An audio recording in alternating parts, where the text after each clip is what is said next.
ಮನೆಯಲ್ಲಿ ನಿರಂತರವಾಗಿ ಪೂಜೆ ನಡೆಯುವ ಸ್ಥಳವು ದೇವತೆಗಳು ನೆಲೆಸುವ ಸ್ಥಳವಾಗಿರುತ್ತದೆ. ಇದನ್ನೇ ನಾವು ಸಾಮಾನ್ಯ ಭಾಷೆಯಲ್ಲಿ ದೇವರ ಕೋಣೆ ಎಂದು ಕರೆಯುತ್ತೇವೆ. ಇಲ್ಲಿ ಧನಾತ್ಮಕ ಶಕ್ತಿಯು ಸೃಷ್ಟಿಯಾಗುವ ಸ್ಥಳ. ಕೆಲವೊಮ್ಮೆ ದೇವರ ಕೋಣೆಯಲ್ಲಿ ನಾವು ಮಾಡುವ ತಪ್ಪುಗಳಿಂದ ಪೂಜೆಯ ಪೂರ್ಣ ಫಲವನ್ನು ಪಡೆದುಕೊಳ್ಳಲು ಸಾಧ್ಯವಾಗುವುದಿಲ್ಲ. ಶಾಸ್ತ್ರದಲ್ಲಿನ ನಿಯಮಗಳನ್ನು ಅನುಸರಿಸುವ ಮೂಲಕ ದೇವರ ಕೋಣೆಯ ಮೂಲಕ ಮನೆಗೆ ಧನಾತ್ಮಕತೆಯನ್ನು ಆಹ್ವಾನಿಸಬಹುದು. ದೇವರ ಕೋಣೆಯಲ್ಲಿ ನಾವು ಪಾಲಿಸಬೇಕಾದ ಶಾಸ್ತ್ರದ ನಿಯಮಗಳನ್ನು ನಾವಿಂದು ತಿಳಿಯೋಣ. 1. ದೇವರ ಕೋಣೆಯ ನಿಯಮಗಳು. ದೇವರ ಕೋಣೆ ಯಾವಾಗಲೂ ಈಶಾನ್ಯ ದಿಕ್ಕಿನಲ್ಲಿ ಇರಬೇಕು. ದೇವರನ್ನು ಪೂಜಿಸುವಾಗ ನಮ್ಮ ಮುಖವು ಈಶಾನ್ಯ ಅಥವಾ ಉತ್ತರ ದಿಕ್ಕಿಗೆ ಇರಬೇಕು. ಈ ದಿಕ್ಕಿನಲ್ಲಿ ಪೂಜೆ ಮಾಡುವುದರಿಂದ ಆ ಪೂಜೆಯು ನಿಮಗೆ ಧನಾತ್ಮಕತೆಯನ್ನು ಮತ್ತು ಧನಾತ್ಮಕ ಕಂಪನಗಳನ್ನು ನೀಡುತ್ತದೆ. ದೇವರ ಕೋಣೆಯನ್ನು ದಕ್ಷಿಣ ದಿಕ್ಕಿನಲ್ಲಿ ಇಡಬಾರದು. ದೇವರ ಮನೆಯ ಕೋಣೆಯ ಬಾಗಿಲು ಪೂರ್ವ ಅಥವಾ ಉತ್ತರ ದಿಕ್ಕಿನಲ್ಲಿ ತೆರೆಯುವಂತೆ ಇರಬೇಕು. ದೇವರ ಕೋಣೆ ಮೆಟ್ಟಿಲುಗಳ ಕೆಳಗೆ ಇರದಂತೆ ಕಾಳಜಿಯನ್ನು ವಹಿಸಿ. ದೇವರ ಕೋಣೆಗೆ ಸಂಬಂಧಿಸಿದ ದಿಕ್ಕುಗಳ ವಿಚಾರದಲ್ಲಿ ಈ ತಪ್ಪುಗಳನ್ನು ಮಾಡಿದರೆ ಕುಟುಂಬದ ಸದಸ್ಯರು ಅನಾರೋಗ್ಯಕ್ಕೆ ಒಳಗಾಗಬಹುದು ಹಾಗೂ ಆರ್ಥಿಕ ನಷ್ಟವನ್ನು ಅನುಭವಿಸಬಹುದು. ದೇವರ ಕೋಣೆಯಲ್ಲಿ ವಿಗ್ರಹ. ದೇವರ ವಿಗ್ರಹಗಳು ದೇವರ ಕೋಣೆಯ ಗೋಡೆಗೆ ತಾಗಿಸಿ ಇಡಬಾರದು. ಗೋಡೆಗಿಂತಲೂ 1 ಇಂಚು ದೂರದಲ್ಲಿ ಇಡಬೇಕು. ದೇವರ ವಿಗ್ರಹಗಳು ನೆಲದ ಮೇಲೆ ಇಡಬಾರದು. ಅಮೃತ ಶಿಲೆಯಿಂದ ಮಾಡಿದ ಪೀಠದ ಮೇಲೆ ಇಡಬೇಕು. ದೇವರ ಕೋಣೆಯನ್ನು ಅಮೃತ ಶಿಲೆ ಅಥವಾ ಮರದಿಂದ ಮಾಡಿರಬೇಕು. ಒಂದು ವೇಳೆ ಸಂಪೂರ್ಣ ದೇವರ ಕೋಣೆ ಇವುಗಳಿಂದ ಮಾಡಲು ಸಾಧ್ಯವಾಗದೇ ಇದ್ದರೆ ದೇವರನ್ನು ಇಡುವ ಪೀಠವಾದರೂ ಅಮೃತ ಶಿಲೆ ಅಥವಾ ಮರದಿಂದ ಮಾಡಿರಬೇಕು. ದೇವರ ಕೋಣೆಯ ಬಾಗಿಲುಗಳಲ್ಲಿ ಕಪಾಟುಗಳಿರಬೇಕು. ಈ ಕಪಾಟುಗಳಲ್ಲಿ ಹಳೆಯ ಕೆತ್ತನೆಗಳಿದ್ದರೆ ಶುಭ. ಪೂಜೆಗೆ ಬಳಸುವ ವಸ್ತುಗಳನ್ನು ಇಡಲು ಮಾಡಿರುವ ಕಪಾಟುಗಳು ಪೂಜೆ ಕೋಣೆಯ ದಕ್ಷಿಣ ಅಥವಾ ಪಶ್ಚಿಮದಲ್ಲಿರಬೇಕು. ದೇವರ ಕೋಣೆಯಲ್ಲಿನ ವಿಗ್ರಹಗಳು ಪರಸ್ಪರ ಮುಖಾಮುಖಿಯಾಗಿರಬಾರದು. ದೀಪ, ಅಗ್ನಿಕುಂಡಗಳು ಆಗ್ನೇಯ ದಿಕ್ಕಿನಲ್ಲಿ ಇರಬೇಕು. ಪೂಜೆಯಲ್ಲಿ ಬಳಸುವ ವಸ್ತುಗಳು. ತಾಮ್ರಗಳು ಧನಾತ್ಮಕ ಶಕ್ತಿಯನ್ನು ಶೀಘ್ರದಲ್ಲೇ ಹೀರಿಕೊಳ್ಳುವ ಕಾರಣದಿಂದ ಪೂಜೆಯಲ್ಲಿ ತಾಮ್ರದ ವಸ್ತುಗಳನ್ನು ಬಳಸುವುದು ತುಂಬಾನೇ ಶುಭ. ದೇವರ ಕೋಣೆಯ ಒಳಗೆ ಸರಿಯಾಗಿ ಗಾಳಿ ಬೆಳಕು ಬರುವಂತೆ ನೋಡಿಕೊಳ್ಳಬೇಕು.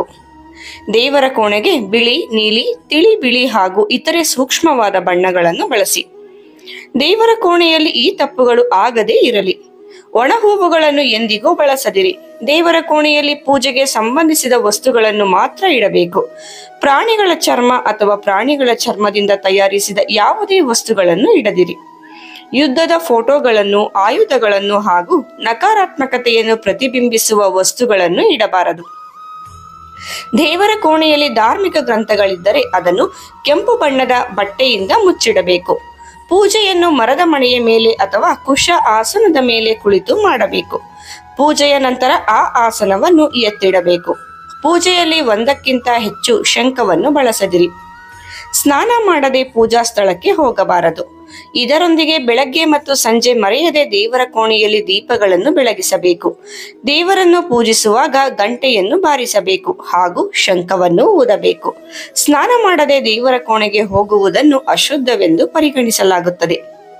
ಹಿಂದೂ ಧರ್ಮದಲ್ಲಿ ಯಾವುದೇ ದೇವರನ್ನು ಪೂಜಿಸುವ ಮೊದಲು ಗಣಪತಿಯನ್ನು ಪೂಜಿಸಲಾಗುತ್ತದೆ. ನೀವು ಯಾವುದೇ ಶುಭ ಕಾರ್ಯವನ್ನು ಮಾಡಲು ಹೋದರೆ ಕಡ್ಡಾಯವಾಗಿ ಆ ಕಾರ್ಯದ ಆರಂಭದಲ್ಲಿ ಗಣಪತಿಯನ್ನು ಸ್ಮರಿಸಿ. ಅದಕ್ಕಾಗಿಯೇ ಗಣಪತಿಯ ವಿಗ್ರಹವನ್ನು ಯಾವಾಗಲೂ ಪೂಜಾ ಸ್ಥಳದಲ್ಲಿ ಇಡಬೇಕು. ಇದನ್ನು ಸಕಾರಾತ್ಮಕ ಶಕ್ತಿಯ ಸಂಕೇತವೆಂದು ಪರಿಗಣಿಸಲಾಗುತ್ತದೆ.